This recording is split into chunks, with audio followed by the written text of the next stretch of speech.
నిన్న జరిగిన ఏపీ అసెంబ్లీలో ఎంటైర్ కెరియర్లో ఇండియాలో మోస్ట్ సీనియర్ పొలిటీషియన్ తానేనని ఏపీ సీఎం నారా చంద్రబాబు నాయుడు గారు చెప్పుకొచ్చారు. అయితే లాస్ట్ 5 ఇయర్స్లో Andhra Pradesh has become the drug capital of the country అని మాజీ సీఎం వైఎస్ జగన్మోహన్ రెడ్డి గారిని పాబ్లో ఎస్కోబార్తో పోల్చి అసెంబ్లీలో నారా చంద్రబాబు నాయుడు గారు కొన్ని విషయాలు పేర్కొన్నారు. పాబ్లో ఎస్కోబార్, అసలు ఈ పాబ్లో ఎస్కోబార్ ఎవరు? కొలంబియాలో మొదలైన డ్రగ్స్ వ్యాపారం ఇతన్ని ప్రపంచంలోనే అత్యంత ధనవంతుడైన క్రిమినల్గా మార్చింది.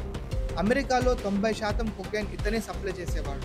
ప్రతిరోజు అమెరికాకు 15 టన్నుల కొకైన్ సప్లై చేసేవాడు. ఎవరికి దొరకకుండా అంత పెద్ద మొత్తంలో కొకైన్ సప్లై చేయడం మామూలు విషయం కాదు. రోజుకు $60 మిలియన్ల బిజినెస్ చేసేవాడు.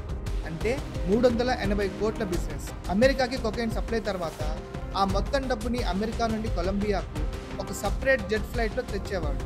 ఒక ట్రిప్కి దాదాపు 680 కోట్లు పంపేవాడు. ఆ దారి మధ్యలో ఫ్రెండ్స్తో గడపడానికి అక్కడున్న దీవులను కూడా కొనేశాడు.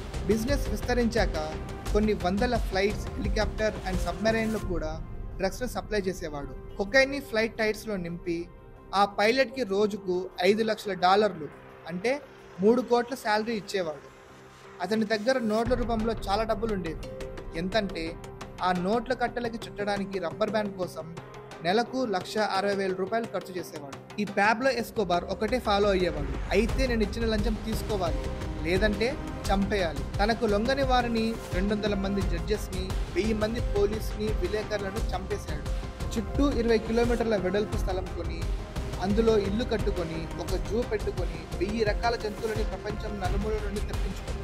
1980లో గవర్నమెంట్ తన ఫ్లైట్స్, సబ్మెరైన్ షిప్స్, హౌసెస్, కార్స్ని సీజ్ చేసింది. ఇతను తన దగ్గరున్న డబ్బుతో పేదరికాన్ని తీర్చి హాస్పిటల్, స్కూల్స్ కూడా కట్టించాడు. అయితే చివరిగా 1993లో పోలీస్ ఫైర్లో చనిపోయాడు. ఆ అంత్యక్రియల్లో తను పేదరికాన్ని తీర్చిన పేదవాళ్ళందరూ దాదాపు 25,000 మంది పాల్గొన్నారు. ఇది పాబ్లో ఎస్కోబార్ చరిత్ర. అయితే ఈ పాబ్లో ఎస్కోబార్ని మాజీ సీఎం వైఎస్ జగన్మోహన్ రెడ్డి గారితో పోల్చడం, ఈ విషయాన్ని మీడియా వాళ్ళు జగన్మోహన్ రెడ్డి గారిని అడగగా ఈ పాబ్లో ఎస్కోబార్ ఎవరు, అతని పేరు ఇదే నేను మొదటిసారి వింటున్నా అని మీడియా మిత్రులతో ముచ్చటించినట్లు సమాచారం.